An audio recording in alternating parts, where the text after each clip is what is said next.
Hi viewers, this is yet another day that the Lord has made. I'm Wanjiru Wa Kiama from Family Restoration, and we are continuing with our episodes.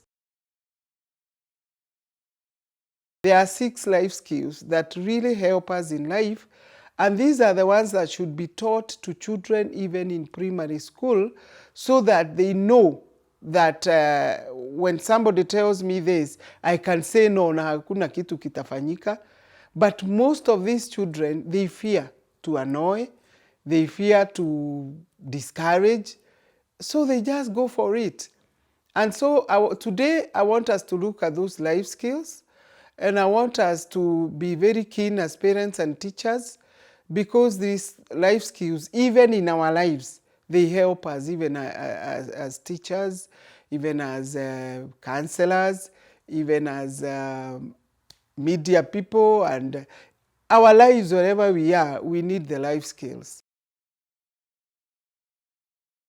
And life skills number 1 is self-esteem.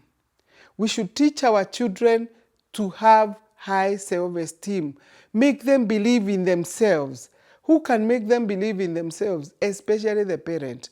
Because if your girl is big and you start telling her, umenona kama nguruwe, you are killing that kid, and her self-esteem will go down. Just go politely and positively and tell that girl, unaona umeongeza weight kama mami, tutakuwa tukikimbia, tutakuwa tukicheza na wewe. That child, you take it positively, and the self-esteem will remain high. Life skill number 2 is assertiveness. Assertiveness. To be assertive is to know what you want, and to say what you want, and you know it, and you don't fear. But we find that we don't train our children to be assertive, because most of us are toxic parents. Toxic parents are those who push things into the children. You don't even request them. You say, I said, and it has to be. So this child will fear you, and will never tell you even when you are in the wrong. So when this girl meets a boy, let's say a tout in a vehicle, and she's told, sitakulipisha, lakini wewe tuonane jioni, she will not even ask why. And that is why that time when you heard there were so many bashes, many students learned to drink because they attended bashes and they never asked. The friend would tell him, kuna bash, Kariobangi, let's go. Yeah, let's go. The assertive ones would ask, ni ya nini? What is it for? What will we benefit? What are they doing?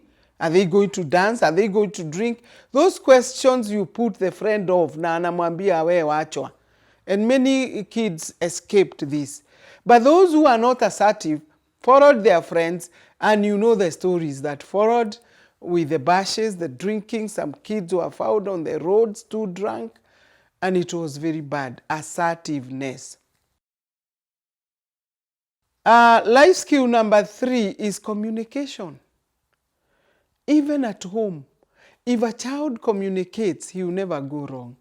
He will be answered. But because some are those who are feeling inferior, they can never communicate even what is going through them. Even a girl cannot communicate to the mother, the menses have started.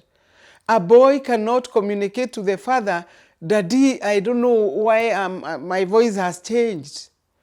I don't know when I wake up in the morning, why I wake up and I'm feeling wet. I don't know, Dad. He can't call, he can't ask, he can't communicate.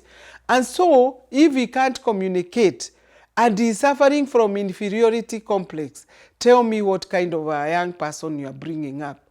So most of us have caused our children to go this direction, but because God is good, He's a God of a second chance.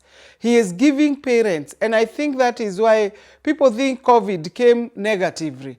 But COVID came not to make us sick, but to make us close to each other, understand each other, understand our children, know them, know what they like, and the children getting closer to the parents where they have not been, where the parents are very busy. And so communication is the best. Even at your place of work, leave alone the teens. Even at home, husband and wife. Even wherever, communication is the best life skill. Then life skill number 4 is decision making. Let us give our children time to make a decision, but consult us. Let us not always dictate to them. Mind you, they are now in the millennium. Our time, we could not go to class with a phone. And we didn't have phones. Today they are learning even with the phone. So if you said you don't want to see somebody with a phone, I don't know what you are talking about. And so let them make the decision. Even the choice of clothes, they feel very good and their esteem goes up. You take them for shopping, don't choose for them. Ati unamwambia you must wear this, and him is taking that one. Unless unaona it will bring shame. For example, girls are almost walking naked today. If you see your daughter is taking that one which is going very far and the father is there, tell him no, even dad, tell her even dad won't allow that. And you are telling her with love. So you have cancelled her decision and you have explained why you have cancelled her decision. So we are not going to leave them to make decisions alone.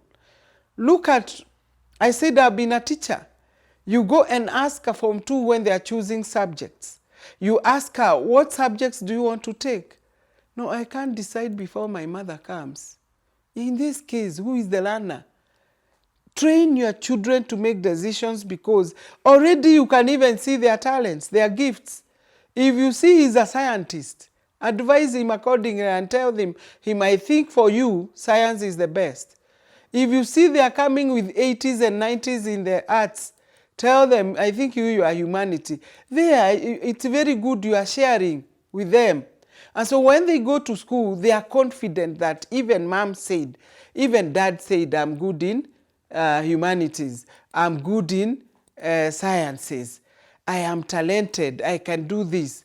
But when we dictate, we refuse them that life skill, and they will suffer later because they will never get a chance of making their own decisions.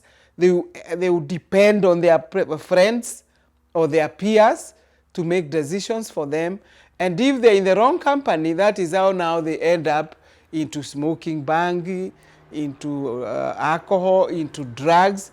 Girls get into pregnancy because she was not able to make a decision. She just found herself in a party and she was introduced to a cousin, a boy, who gave her this alcohol, and she got drunk and she was taken advantage of. So let us help these teens to also know how to make decisions. The other one is creative thinking. And through creativity is whereby we come up with talents that we didn't know. And so the creative thinking will help somebody to believe in themselves, because if I start telling her, hey, you have a nice handwriting, hey, ni wewe ulichora hii, kumbe you are an artist, you are adding to the self-esteem and you're going to help these youngsters. The last one is critical thinking.